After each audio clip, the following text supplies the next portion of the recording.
পথচারীদের রাখি পরিয়ে রাখি বন্ধন উৎসব উদযাপন করলেন কাউন্সিলর বিমল সাহা। আজ পঞ্জিকা অনুসারে শ্রাবণী পূর্ণিমা তিথি। প্রতি বছর এই তিথিতে পালিত হয়ে থাকে রাখি বন্ধন উৎসব। সেই কারণে এই শ্রাবণী পূর্ণিমাকে রাখি পূর্ণিমা বলা হয়ে থাকে।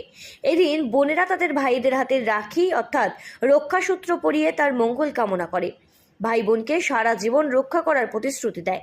তার সাথে চলে উপহার দেওয়া এবং মিষ্টি মুখের পালা। পথ চলতি মানুষদের হাতে রাখি পরিয়ে সাথে মিষ্টি মুখ করালেন কামারহাটি পৌরসভা 24 নম্বর ওয়ার্ডের তৃণমূল মহিলা কংগ্রেসের কর্মী সমর্থকরা।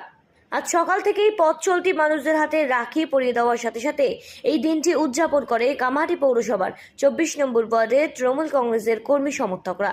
ওয়ার্ডের কাউন্সিলর বিমল সাহার তত্ত্বাবধানে পথচারীদের রাখি পরিয়ে সাথে মিষ্টি মুখের মাধ্যমে এই দিনটি উদযাপন করেন ওয়ার্ডের মহিলারা।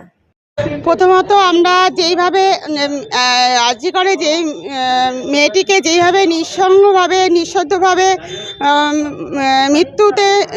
মৃত্যুর মুখে যেতে হয়েছে, তার জন্য আমরা সেই আনন্দ উৎসব করিনি এই বছর আমরা আমাদের কাউন্সিলরের উদ্যোগে আমরা পথযাত্রীকে গান বাজনা আমরা কোনো কিছু চালাইনি। পথযাত্রী যারা যাচ্ছিলেন তাদের রাখি পরিয়ে মিষ্টি খাইয়ে আমরা মিষ্টি মুখ করে এই উৎসবটা পালন করলাম। প্রত্যেক বছর বিশাল বড় করে আমাদের এই 24 নম্বর ওয়ার্ডে অনুষ্ঠান করেন আমাদের কাউন্সিলর বিমল সাহা মহাশয়, কিন্তু এই বছর যেহেতু এই দুর্ঘটনা ঘটেছে তার জন্য এই পরিস্থিতির জন্য আমরা সেইভাবে আনন্দ করতে পারিনি।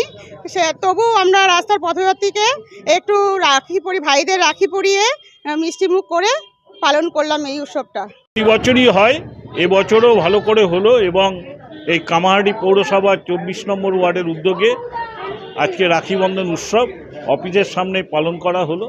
তার সঙ্গে সঙ্গে আমরা আজকের এই পবিত্র দিনে আমরা ঘোষণা করেছি যে আরজিকরের যে ঘটনা, আরজিকরের টোটাল যে ঘটনা, যাকে যে ডাক্তারকে যেভাবে যারা এইভাবে রেপ করে যারা তাকে নৃশংসভাবে খুন করেছে তাদের আমরা শাস্তি দাবি করছি।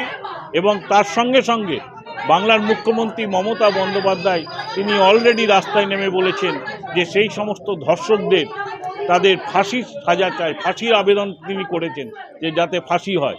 এবং আমরাও বলছি, তার সঙ্গে সঙ্গে আবার বলছি, আরজিকরের ঘটনায় যারা ভাঙচুর চালালো, যারা অভিযুক্ত যারা, তাদেরকেও যেন গ্রেপ্তার করা হয়।